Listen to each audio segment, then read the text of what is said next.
In a Dad, quiet town swallowed by ancient woods, a Navy SEAL returned home, stay with only me, to find breathe. his father nearly I'm gonna murdered get you some and a help. corrupt empire hunting them in the shadows. But they didn't expect the storm that would rise against them. A battle-hardened son, a loyal war dog named Shadow, and a family legacy that refused to die. From hospital halls filled with danger to a cabin fortress in the heart of a raging forest storm, Mason Hale fought for truth, for blood, and for the land his ancestors swore to protect. And when the world closed in, a miracle unfolded. Justice struck louder than thunder. If you believe in courage, in faith, and in the power of standing up for what is right, subscribe now, because this is a story you won't forget. A cold autumn wind swept across Ashwood Hill, stirring dead leaves into restless spirals beneath a dim horizon. Lieutenant Mason Hale felt its bite the moment he stepped out of the military transport vehicle and into the fading light of early evening. The temperature had dropped sharply, the way it always did in late October, but it wasn't the cold that sank claws into his chest. It was the silence. A silence he had known before. A silence that always came before something broke. Mason stood tall, his posture instinctively straight, the posture of a man shaped by discipline rather than comfort. At 32 years old, he carried the body of a career warrior, 6'2", built with dense, controlled muscle earned from years of punishing SEAL training, his shoulders broad enough to cast long shadows, his movements precise and economical, his skin, naturally tan from months under unforgiving Middle Eastern suns, contrasted with his close-cropped dark hair and a jaw carved with sharp angles, framed by the faint roughness of a man who rarely slept long enough to bother shaving. His eyes, cold steel gray, revealed the truth behind the soldier. A man who had seen too many things die in too many ways, a man who had lost parts of himself piece by piece, assignment after assignment, until only duty remained. He was supposed to have 3 more months in deployment rotation. He should have been on a forward base tonight, double-checking gear, reviewing op briefings, and telling Shadow to stay alert for the 10th time in an hour. Instead, his phone had rung at 1600 hours.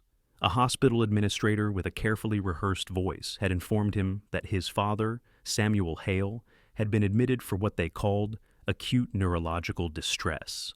A stroke, the administrator said. A natural occurrence given his age, they insisted. The words hadn't sounded right, not with the tone, not with the way the administrator kept pausing, as if someone stood behind them listening. Mason knew fear when he heard it, even in a stranger's voice. Shadow stepped off the vehicle behind him. The dog moved like a silent phantom, 85 pounds of tactical precision, wrapped in the powerful frame of a German shepherd bred for work, not for show. Shadow's fur was a deep black along the spine, fading to storm gray along the ribs and haunches, with lighter streaks near the neck. His ears stood high and alert, swiveling at the slightest sound, and his amber eyes scanned the surroundings with instinctive calculation. At 5 years old, Shadow was a peak operational war dog, trained to detect explosives, track hostile movement, subdue armed targets, and read Mason's body language better than most humans ever could. He bore a faint scar above his left shoulder, the mark of shrapnel that would have torn Mason's throat apart had Shadow not intercepted it. To anyone else, he was a beast of war. To Mason, he was family. "Stay close," Mason murmured, his voice low but steady. The dog responded with a quiet chuff, brushing lightly against Mason's leg as they walked toward the parking lot, where a rental truck waited. Mason drove without speaking, knuckles whitening on the steering wheel as Ashwood Hill came into view. He had grown up on these winding rural roads lined with towering oak trees draped in dark moss, their branches reaching like skeletal arms toward a sky bruised with twilight. His childhood memories should have softened the tightness in his chest, but they didn't. Not tonight. 15 minutes later, the stark white outline of Ashwood Memorial Hospital rose ahead of him. The building looked smaller than he remembered, tucked between dying trees and wrapped in a fluorescent glow that didn't quite hide the age in its walls. Shadow's ears flicked uneasily as Mason parked. A soldier's instinct lived inside the dog's skin, and right now, that instinct whispered danger. Inside the hospital, the fluorescent lights hummed with a faint tremor. The smell of antiseptic clawed at Mason's senses, but beneath it lingered something else, something metallic, sharp, almost like old blood. The reception area was underpopulated, with only one nurse working the desk. She was a middle-aged woman with tired eyes and patient hands, wearing a name tag that read Ruth. She looked up and froze when she saw Mason's uniform and Shadow's imposing form. "Lieutenant Hale?" she asked, her voice small, uncertain. "You were called about your father?" "Yes," Mason said, controlled. "Room number?" She swallowed. "4th floor, room 412. But, sir, hospital policy doesn't allow animals unless they're—" "He's a service dog," Mason said, not breaking eye contact. "Certified, he stays with me." Something in his tone, or perhaps Shadow's unwavering stare, stopped her from arguing. She handed him the visitor badge with trembling fingers. As he and Shadow stepped into the elevator, the metal doors closed with a soft, isolating clunk. Mason's heartbeat thudded too loudly in his ears. He had been in helicopters spiraling toward enemy fire with calmer nerves. But this was different. This was his father, his only surviving parent, Samuel Hale, the man who raised him on stories of courage and resilience, who taught him how to shoot, how to stand his ground, how to walk away from fights not worth winning. The man who told him that a Hale never lies, never bows, never breaks. And now, he might be dying. The 4th floor hallway was nearly empty. Machines beeped in distant rooms, a rhythm of life and loss echoing through narrow corridors. Mason moved silently, trained reflexes ensuring his footfalls made almost no sound. Shadow walked at his side, the leash slack, every muscle ready. Room 412. The door was cracked open slightly, enough to be unsettling. Mason's pulse quickened as he pushed the door open.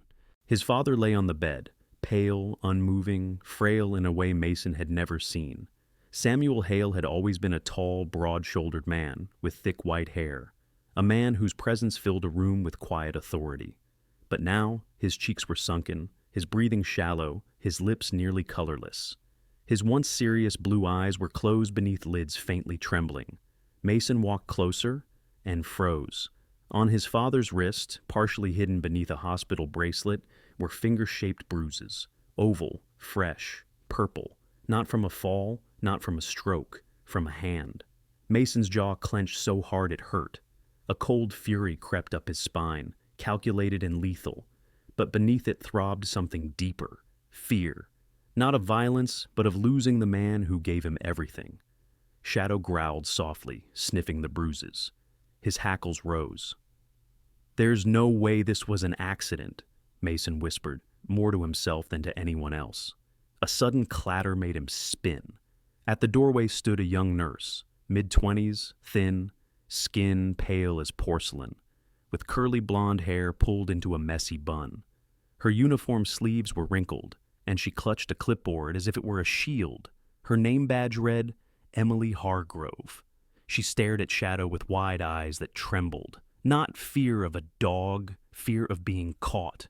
Oh my God, you can't have that dog here," she stammered, taking a step back. Mason stepped between her and the bed, shielding his father instinctively. "He's staying. Did someone else come into this room tonight?" Emily's gaze darted to the bruises, then away. I don't know. I just started my shift." She was lying. Mason felt it. SEALs learned early to listen to the quiver of a voice, the widening of pupils, the sudden dryness in the mouth. All signs were flashing red. Shadow growled deeper. Emily flinched as if struck. I have to go log vitals. I'll come back later." She backed out of the room and hurried down the hall, her shoes squeaking unevenly. Mason watched her until she disappeared.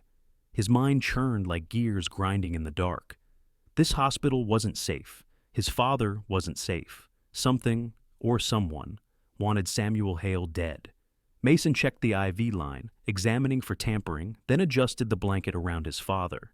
His hands shook, not from fear, but from the helpless rage of a man used to violence, used to solving problems with speed and precision, now forced to stand still while danger lurked unseen. Shadow circled once, then lay at the foot of the bed, eyes locked on the door, protecting, waiting. Mason pulled a chair closer and lowered himself into it. He should rest. He hadn't slept in nearly 20 hours, but he couldn't. Not when his father's life hinged on vigilance. He stared at the bruises again. Someone had grabbed Samuel's wrist hard enough to leave marks. Maybe to restrain him. Maybe to inject something. Maybe to silence him. Why? Mason's pulse hammered, and behind his eyes memories flared of comrades dying in hospital beds overseas because someone bribed a medic, of civilians harmed because corruption turned good men cowardly. He had seen institutions fail. He knew evil wore uniforms, carried badges, even held syringes. But he had never imagined it would come for his father. Not here, not in Ashwood Hill. Shadow's ears twitched. A low rumble built in his chest. Mason stood instantly, hand resting on the dog's harness. Footsteps approached, not hurried, not nervous, calculated. Mason braced. But the person who appeared was only an older doctor, late 60s, short, with a thin face and a neatly trimmed mustache. His white coat hung loosely on his narrow shoulders. His nameplate read, Dr. Malcolm Green. He smiled too warmly. "Lieutenant Hale, I presume. I reviewed your father's chart. Such an unfortunate event." Mason didn't move. He didn't have a stroke. Dr. Green blinked, the smile faltering, then returning like a mask slipping back into place. "We're still running tests. These things can be unpredictable. Bruises don't come from strokes." Green's eyes flicked to Shadow, who was bearing just a hint of teeth, then back to Mason. "Ah, well, some of the staff may have restrained him during transport to prevent injury." "Try again," Mason said, voice low. For the first time, Green's confidence cracked. His throat bobbed. "Lieutenant, tensions are high tonight. Perhaps you should rest. You've had a long day." Shadow growled. Green stepped back instantly. "We'll discuss this in the morning," the doctor said quickly. "Good night." He left without looking back. Mason stood perfectly still until his footsteps disappeared. Then he spoke softly, but with a steel edge. "When morning comes, Doc, you and I are going to have a very different conversation." He sat beside his father again, the weight of dread settling like a stone in his gut. He knew when a battlefield was shifting. He could feel invisible crosshairs tightening around the Hale family. Somewhere in this hospital, someone wanted Samuel dead. And if they failed once, they would try again. But they didn't count on one thing. Samuel Hale's son had come home, and he wasn't leaving. Shadow rested his head on Mason's boot, eyes half-lidded but alert. The dog's steady breathing grounded him, a reminder that he was not alone. Not now, not ever. Outside, the wind howled across Ashwood Hill, rattling the windows like fingernails on glass. A harbinger, a warning. Mason didn't sleep. He watched the door, muscles coiled like wire, jaw tight enough to crack teeth. Whoever tried to kill his father had just made the most critical mistake of their life. They left him alive, and Mason. Hale never forgave threats against blood. The hospital corridor had settled into the kind of silence that made men uneasy, a silence too still for a place meant to hold life, too deep for somewhere that held death. Fluorescent lights flickered in the ceiling, washing everything in a pale blue tint, as if the world itself were holding its breath. Mason Hale leaned back in the hard vinyl chair beside his father's bed, arms crossed over his broad chest, eyes locked on the doorway with the kind of focus soldiers were taught in war zones, not hospital wings. Samuel Hale slept with shallow breaths, each rise of his chest sending another wave of unrest through Mason's mind. He had stared down insurgent fire without flinching, but nothing in all his deployments had prepared him for this helplessness. Shadow lay curled at the foot of the bed, head resting on his front paws, but his amber eyes never closed. The dog's ears flicked left, then right, picking up details Mason's human senses could not. He wasn't relaxed. He was waiting, watching, protecting. That constant loyal vigilance steadied Mason more than the heartbeat monitor ever could. Hours had passed. Mason's body ached with exhaustion, but discipline and fear kept him awake. At 2:11 a.m., the room grew colder. Mason rubbed his face and rose quietly, stretching the stiffness in his shoulders.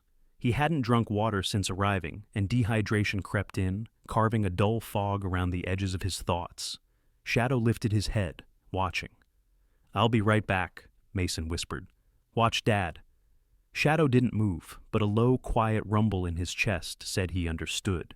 Mason slipped out of the room, closing the door halfway to keep noise out, but shadow visibility in. The hallway was dim, half the lights turned off for the night shift.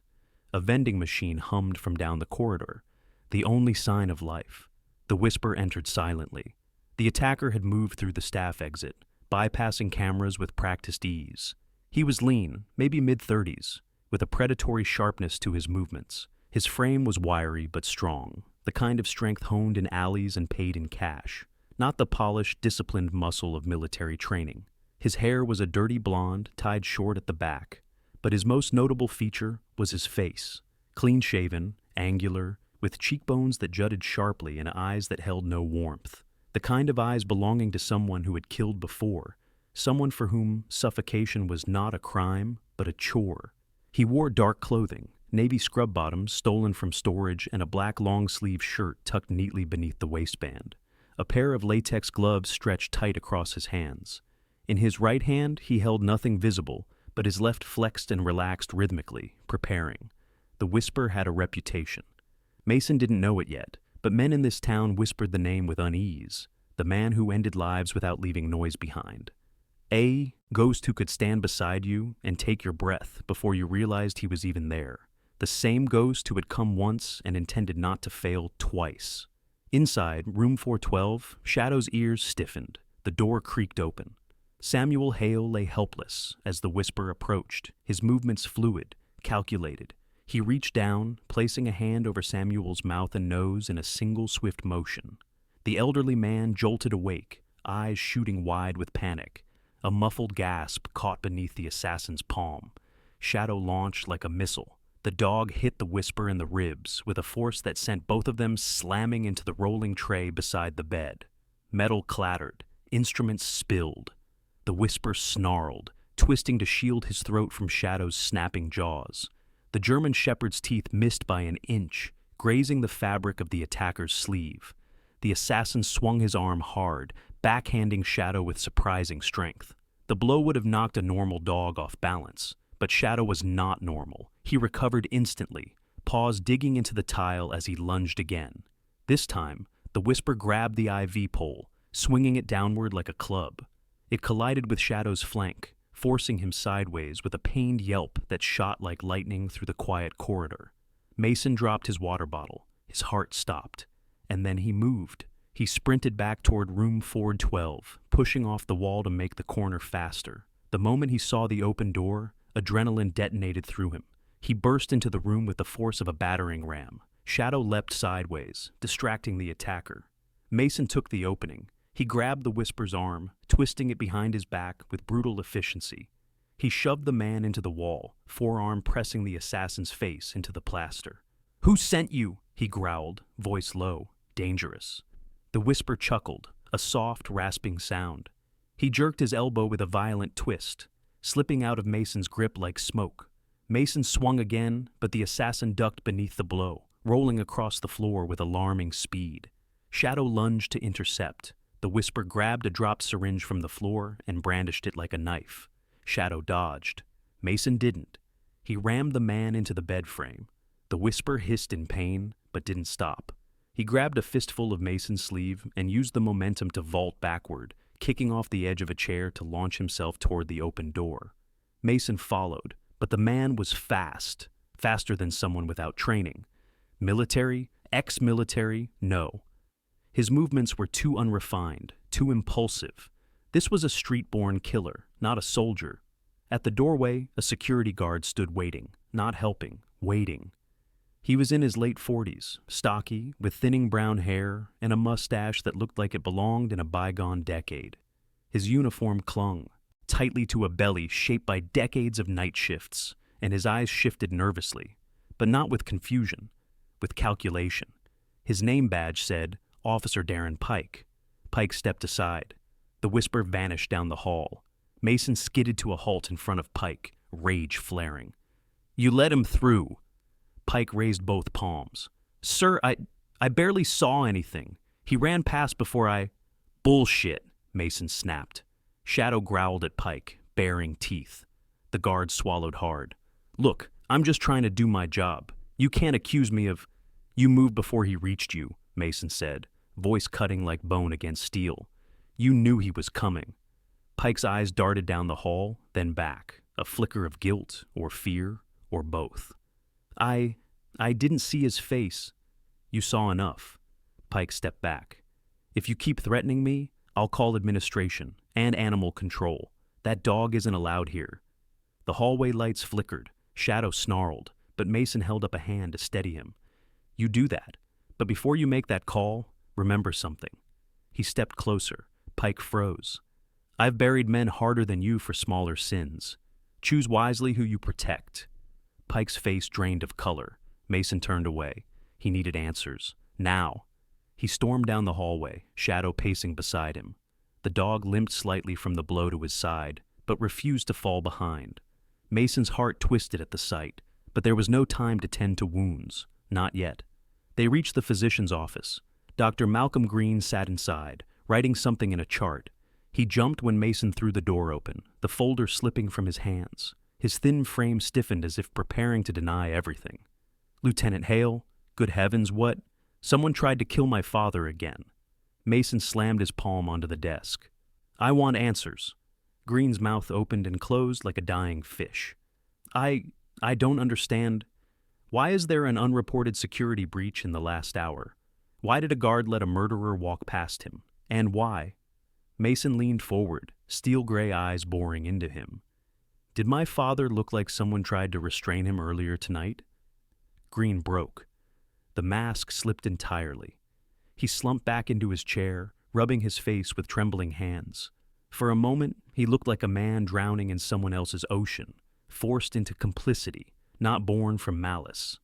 I didn't want any part of this, Green whispered. It wasn't supposed to go this far. Shadow's growl rumbled low. Mason's voice dropped. Go! On!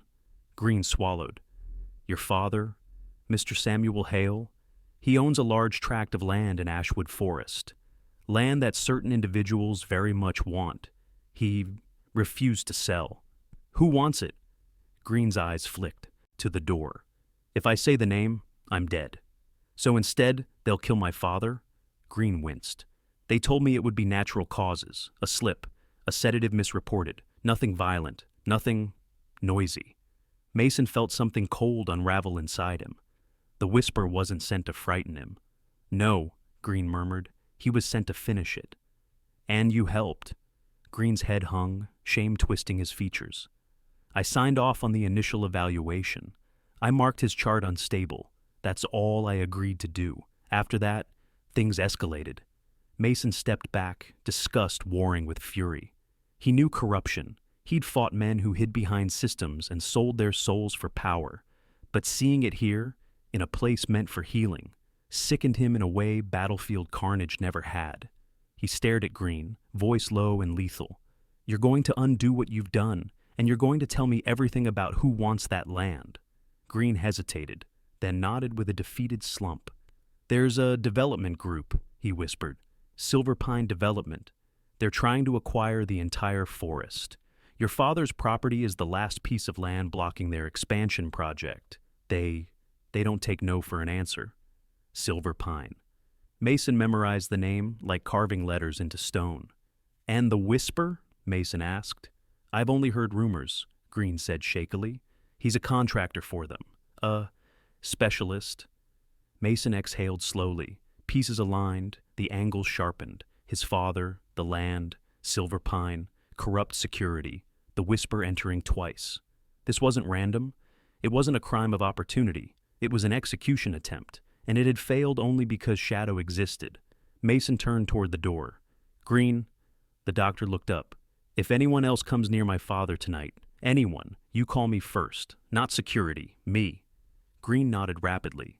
Mason returned to room 412 with Shadow at his side. Samuel still slept, but his breathing had steadied. Mason adjusted the sheets and sat again, not as a helpless son, but as a soldier preparing for war. Someone had tried twice. They wouldn't succeed a third time, not while Mason Hale breathed, not while Shadow watched the door. The morning broke over Ashwood Hill, with a thin mist clinging to the treetops, blurring the line between the waking world and whatever shadows lingered from the night before. Mason Hale tightened his grip on the steering wheel as he drove his father away from the hospital, the rising sun washing the sky in pale gold that did nothing to calm the storm churning inside him. Samuel Hale dozed in the passenger seat, his face drawn and pale, hair tangled from sleep and trauma alike. Every few breaths, he made a faint sound, something between discomfort and exhaustion, reminding Mason that time was running thin. As the truck climbed the gravel road toward the family cabin, Shadow leaned forward from the back seat, nudging Mason's shoulder occasionally with a quiet whine. The dog sensed the pressure on his handler's mind. He always did. The cabin sat atop the highest crest of Ashwood Hill, a sturdy wooden structure built by Mason's grandfather decades ago. Once, it had been a place of refuge, a quiet retreat surrounded by towering old-growth pines and oaks, their trunks thick as pillars, their branches twisting into a canopy that caught sunlight like stained glass. Today, it would become something else entirely, a barricade, a fortress, a last stand. Mason parked the truck and stepped out, scanning the perimeter with sharpened eyes. He saw, felt, and inhaled the land like a soldier analyzing a battle map, the long slope that led to the cabin, the dense brush that concealed movement, the unseen routes a man could take to approach without being noticed. Shadow jumped out of the truck and sprinted forward, nose pressed to the ground, sniffing with a deliberate and practiced pattern. At 5 years old, the dog had developed a methodical rhythm of perimeter sweeps that put even trained soldiers to shame. Mason helped his father inside, guiding him to the worn leather armchair near the fireplace. Samuel, though weakened, still carried the hard frame of the man he had once been, a broad-shouldered mechanic with hands permanently roughened by years of wrenching bolts and carrying lumber. His white hair framed a face lined with decades of stern but fair living. Even now, despite fatigue clouding his eyes, a glimmer of stubborn fire remained. "I can walk on my own," Samuel muttered, though he didn't pull away from Mason's steady grip. "Humor me," Mason replied, voice calm but unyielding. As Samuel settled, Mason moved through the cabin with sweeping efficiency. His military instincts took over. He locked every window, reinforced each latch, dragged furniture to create choke points, slid heavy oak beams across the doors to bar them from being forced open. He tightened screws, checked hinges, ensured every point of entry required noise to breach.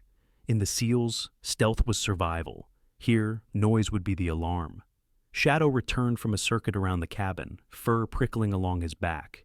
He approached Mason and nudged. His thigh, an alert signal. Not immediate danger, but something off. "Tracks?" Mason asked quietly. Shadow whined affirmatively, then trotted back outside. Mason followed. The dog led him into the thin forest behind the cabin, paws landing lightly on the damp earth. It didn't take long to find them. Faint impressions in the soil, boot prints, not fresh but recent enough to concern him. 2 different sizes, 2 different people. The tracks didn't lead directly to the cabin, but close enough that someone had been scouting the area. Someone looking for weaknesses, someone planning ahead. Mason crouched beside the prints. The earth was soft from last night's rain. Whoever had been here visited before the Whisper's second attack on the hospital, which meant Silverpine was preparing contingencies. They were watching. A chill crawled across Mason's skin, a rare admission of fear, though he controlled it the way soldiers do. He turned it into resolve. He returned to the cabin and found his father awake, staring quietly at the logs in the fireplace. Something about Samuel's expression made Mason pause. The older man seemed to be fighting against a truth he didn't want to say. "What is it?" Mason asked. Samuel sighed, his voice rough. "I knew they would come eventually. I just didn't think they'd go this far." Mason sat across from him, elbows on his knees. "Who is they?" Samuel's jaw tightened. "Not who, what. Silverpine Development. They've been circling that land for 5 years. I refuse to sell. Your mother and I bought that forest because we wanted it protected. The town was growing greedy. The company wanted to turn it into luxury housing." Samuel's eyes glistened briefly, then hardened. "Your mother wanted it untouched. She loved those trees. She loved what they stood for." A new weight settled in Mason's chest. He hadn't expected the mention of his mother. Not now, not so suddenly. Her death still echoed through him like the aftermath of an explosion. Too fast, too unfair. Taken by an illness that robbed her breath before anyone could intervene. Mason rarely allowed himself to dwell on it. Pain was distraction. Distraction got men killed. But now the forest she loved was the reason another life was at risk. "I'll protect you," Mason said quietly. I'll protect the land. I'll end this. Samuel nodded, but fear flickered in his eyes, not fear for himself, but fear for his son. These people don't fight fair, Mason. Neither do I, Mason replied, his voice cold as steel. He stood again, retrieving his coat. I need to talk to someone. I won't be long. Samuel grabbed his wrist gently. Be careful. Mason nodded once. Shadow approached instantly, ready to follow, but Mason knelt and placed a hand on the dog's neck. Stay. Guard. Shadow hesitated, ears lowering slightly in protest, but obeyed. He padded back to Samuel's side and sat like a silent sentinel. Mason left the cabin and drove toward town. The person he needed to see lived on the outskirts of Ashwood, a woman whose name carried weight, fear, and respect. A woman who knew the politics of the land better than anyone else. Eleanor Briggs. She had served as Ashwood's mayor 30 years ago. Now she was 71, tall and thin, with an upright posture that suggested a spine made of tempered steel. Her hair, once raven black, was now a striking silver white, pulled back into a loose, elegant bun. Her skin bore the pale, warm tone of someone who still walked outside every morning, wrinkles etched deep from years of speaking hard truths. Eleanor Briggs was a woman who had faced corruption and remained standing, a woman who held her own history like armor. Her home was a modest two-story cottage wrapped in vines, with a porch lined by ceramic pots and wind chimes that clinked softly in the afternoon breeze. As Mason approached, she opened the door before he could knock, eyes sharp behind oval-shaped reading glasses. I heard your father was hospitalized, she said without preamble. Her voice was gravel-soft, but carried a natural authority that commanded attention. Come in. Mason followed her inside. The interior was filled with books, floor-to-ceiling shelves, stacks along tables, papers spread across desks, the smell of old paper mixed with herbal tea. Eleanor gestured for him to sit at the kitchen table, then poured 2 cups of steaming tea into mismatched mugs. You look tired, she observed. I'm fine, Mason replied. You're lying, she said calmly. Only soldiers talk like that. Mason didn't argue. Eleanor sat across from him, folding her hands. Tell me everything. Mason explained the hospital incident, the bruises, the whisper, the corrupt guard, Dr. Green's confession, the tracks around the cabin. Every word carved the truth deeper into Eleanor's expression. Her jaw tightened, her nostrils flared subtly, her fingers drummed slowly against the table. I knew Silverpine was pushing hard, she murmured. But murder? Again? Mason's blood chilled. Again? Eleanor rose, walked to a tall cabinet, and retrieved a thin leather folder. She placed it before him. 7 years ago, Silverpine began acquiring land surrounding Ashwood Forest. Most owners refused. Within the next 3 years, 4 of them died suddenly. She opened the folder. Inside were newspaper clippings, coroner reports, notes written in her elegant yet stern handwriting. A heart attack, she continued. A fall from a ladder, a sudden stroke, a poisoning disguised as an allergic reaction. Her eyes sharpened. 4 people, all owning land Silverpine wanted. And no one investigated? Mason asked, incredulous. Some tried, Eleanor said, but our sheriff, at the time, was bought. The council took bribes. The company buried everything before it saw daylight. Mason clenched his fists beneath the table. The air around him seemed to compress, as if the weight of responsibility pressed inward. They're coming after my father now, he said.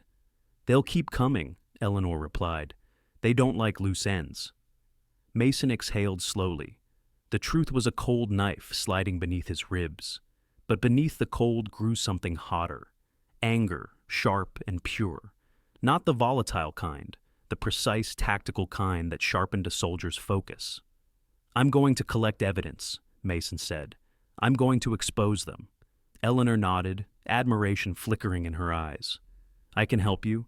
I kept copies of their land proposals, letters the public never saw, records of bribes they offered me when I sat in office. Why didn't you go public? Mason asked. A shadow crossed her face. Because no one would have listened, not then, but with what happened to your father, and with you, she paused, studying him. People will listen now. Mason felt the weight of her gaze. Eleanor Briggs saw him not as a soldier, not as the son of a friend, but as a man who could change something. He accepted the folder. "Thank you."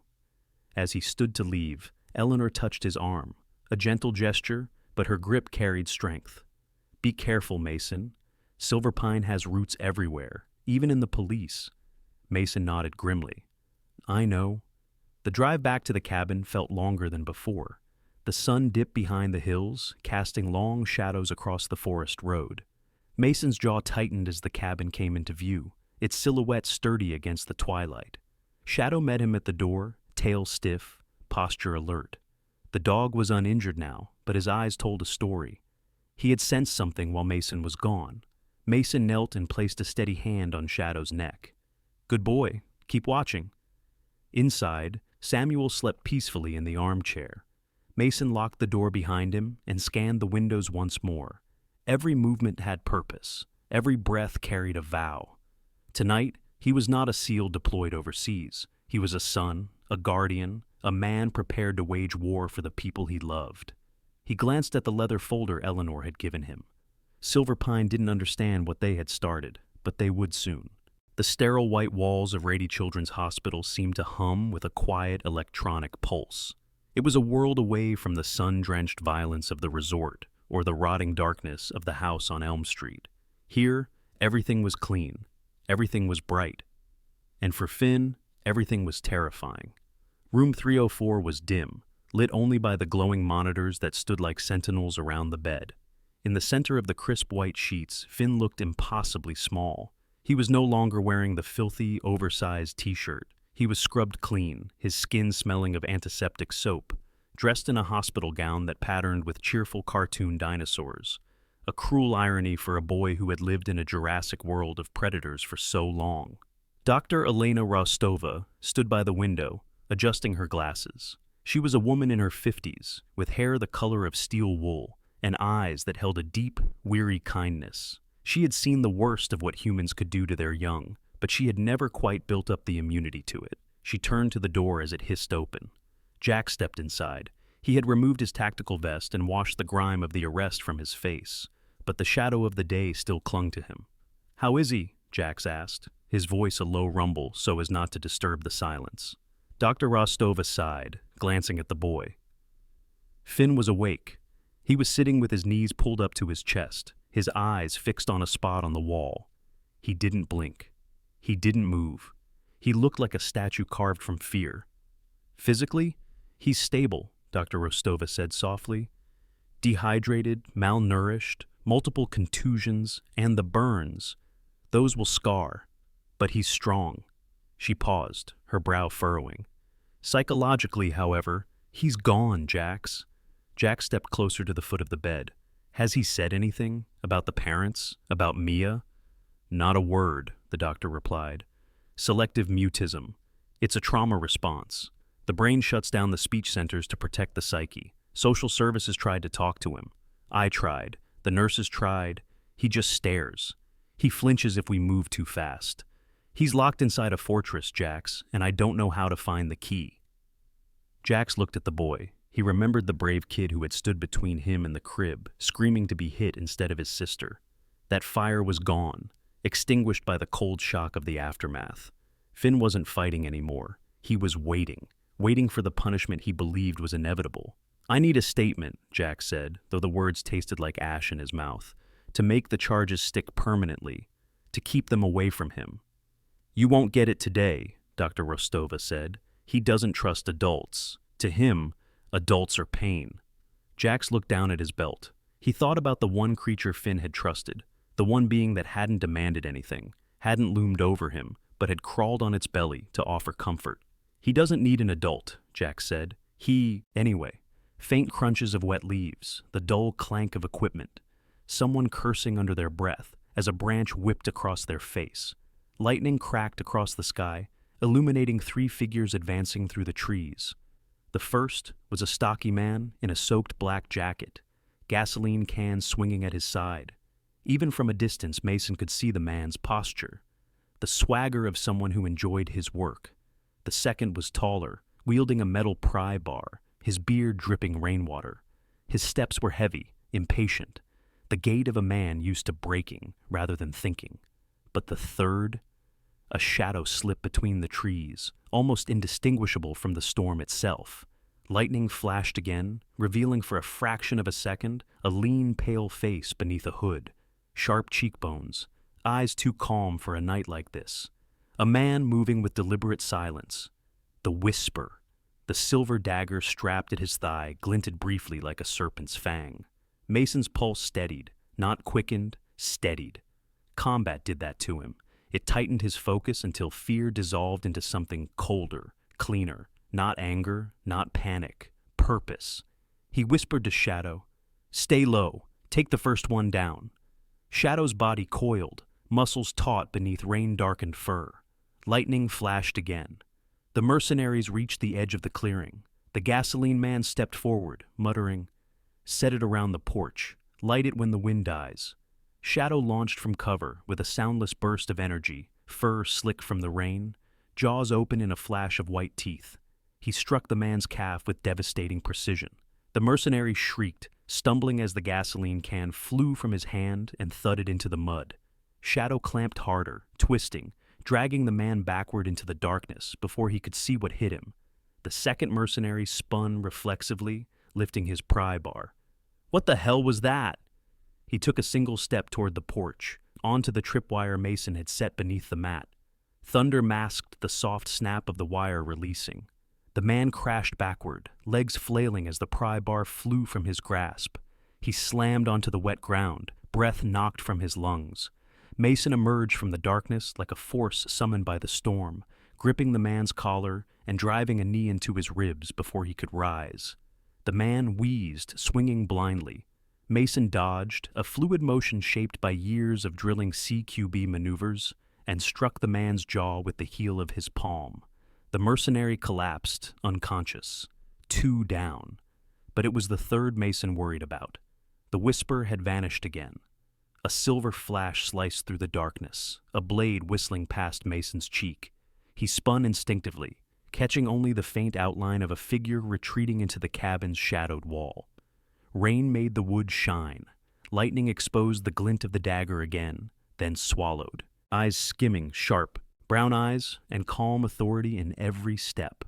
He wore a soaked olive jacket over a bulletproof vest, badge glinting faintly beneath the lightning. "Commander Hale," the man called out. Mason didn't lower his guard. "That depends who's asking." The man approached, hands raised in a non-hostile gesture. "Special Agent Rowan Pierce, Federal Investigations Bureau. We received a report of imminent threat on your family." Mason's eyes narrowed. "From who?"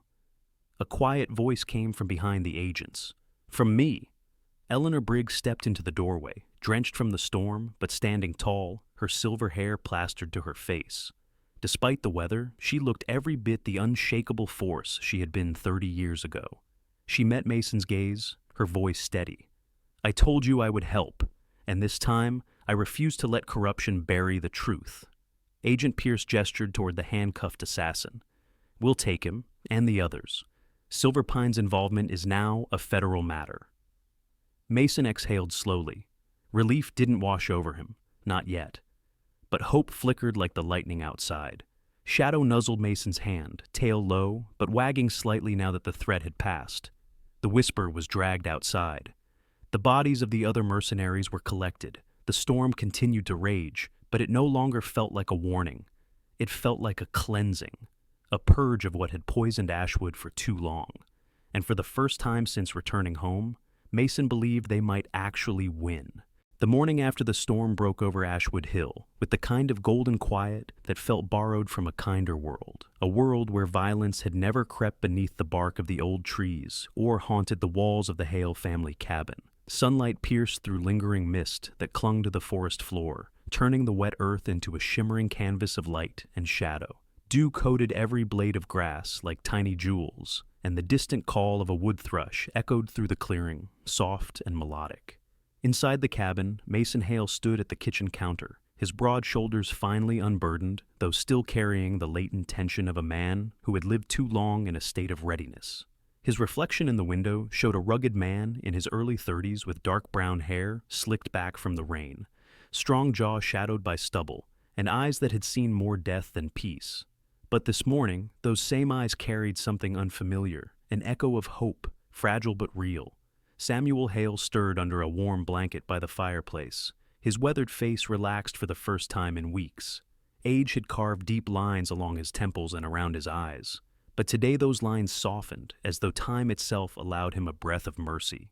His silver hair, once styled neatly, now fell messily over his forehead. But Mason thought he had never looked stronger. Survival had a way of restoring dignity, even where pain had lived. Shadow lay curled at Samuel's feet, the powerful 5-year-old German shepherd, resting his massive head on his paws. His black and tan coat gleamed in the sunlight, still damp along the edges, and his amber eyes remained half open, always half alert, even in rest. His ears twitched at the sound of the door opening, but did not rise. He recognized the footsteps instantly. Eleanor Briggs stepped inside without waiting for an invitation.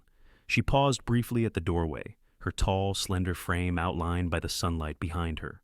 At 72, she stood straight with the ramrod poise of someone who had lived her entire life, refusing to bow to corruption or adversity. Her silver hair was swept into a loose bun, and her thin, elegantly lined face bore creases shaped by decades of fighting battles no one else dared to confront.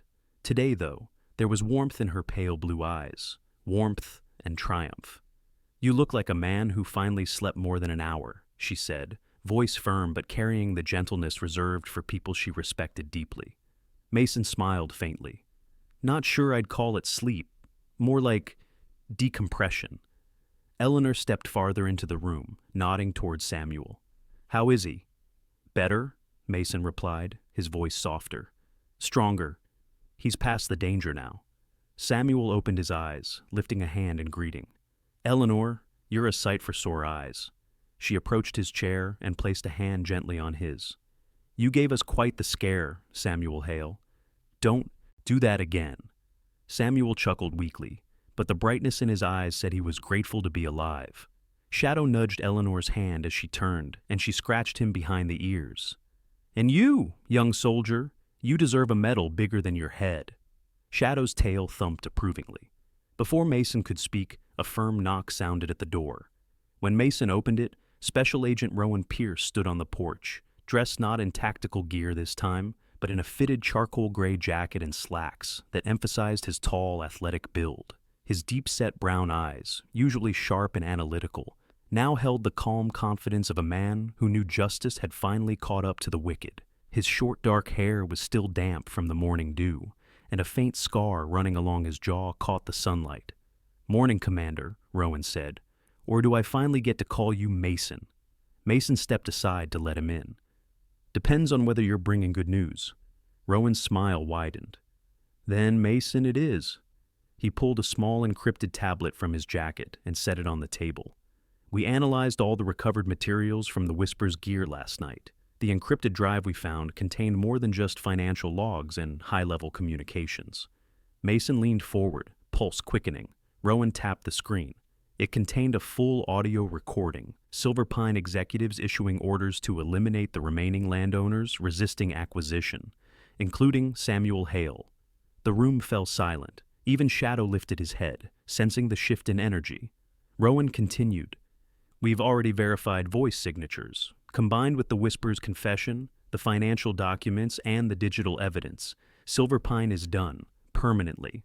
Mass arrests began at 6 this morning." Eleanor exhaled slowly, a breath she had been holding for years. "So, the rot finally cracks." Rowan nodded. 3 executives, 2 lawyers, a county registrar, and a city council member have already been taken into custody, and more warrants are being served as we speak. This case is unfolding fast. Mason looked toward his father, who closed his eyes with visible relief. For Samuel, who had carried the weight of Ashwood's history on his shoulders longer than Mason had been alive, the news was more than justice. It was redemption. Eleanor placed a steadying hand on Mason's arm. "You did this. You and that remarkable dog of yours. You saved this place." Mason shook his head. "You warned the right people. Without that, we wouldn't be standing here." Samuel's voice, though quiet, filled the silence. "This land has survived storms before, but this time, the storm almost won." Rowan cleared his throat gently. "One more thing. The governor has declared Ashwood Woods a protected historic site effective immediately. No development, ever. Mason blinked, stunned. Eleanor, did you? The older woman lifted her chin slightly, pride shimmering in her eyes. Let's just say the new attorney general owes me a favor or two. And maybe I reminded a few people that history is worth more than any corporate project. Samuel's eyes glistened. Eleanor Briggs, you magnificent woman. She squeezed his hand. About time someone listened to me. Rowan stepped closer to Mason. There's also the matter of your future. Mason arched a brow. Rowan continued. Your service record and the events here have caught the attention of Naval Command. They're offering you a position at Kings Bay Naval Submarine Base, senior tactical instructor, full benefits, close to home. Samuel inhaled sharply. Mason, that would mean I'd be here, Mason finished softly. Rowan smiled. You've seen enough war. This role would let you teach, guide, shape the next generation, and stay with your father. Mason didn't immediately answer. He stared at the window, where sunlight now brightly washed the treetops, and felt a strange calm settle over him. For the first time in years, he wasn't thinking about deployment schedules or extraction plans or the next firefight.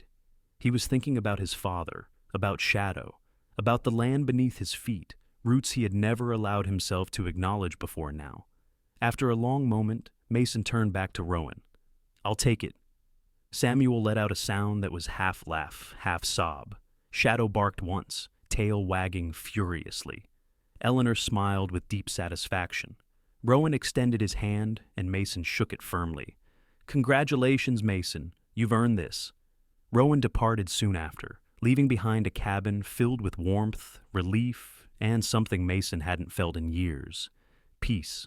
That afternoon, after Samuel had eaten a full meal and fallen asleep with Shadow curled loyally at his side, Mason stepped outside. The sky had cleared, painted with broad strokes of blue and gold. The wind carried the fresh scent of wet pine and turning earth.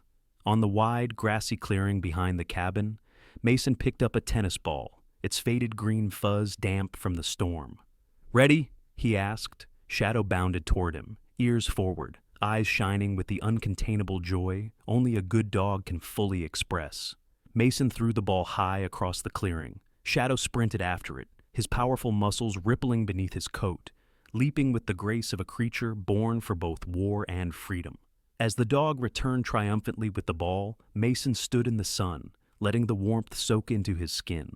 The horrors of the past days, the storm, the assassins, the fear of losing his father, felt distant now, fading beneath the glow of the new beginning, blooming on Ashwood Hill.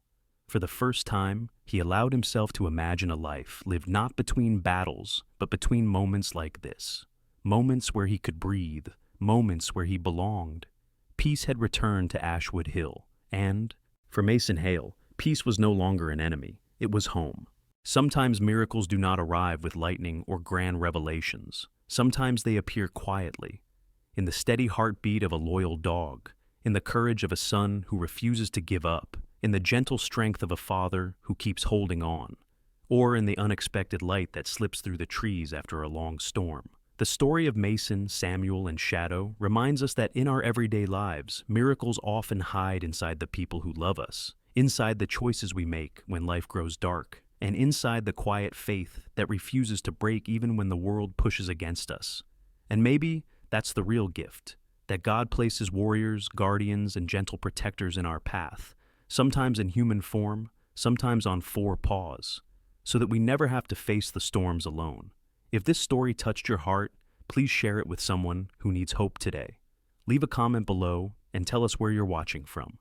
Don't forget to subscribe to the channel and click like to support more stories of courage, faith, and the everyday miracles that surround us. May God bless you and place a hedge of protection around your home, your family, and every step you take. May He grant you the strength of Mason, the faith of Samuel, and the unwavering loyalty of Shadow. You are never alone, and miracles are closer than you think.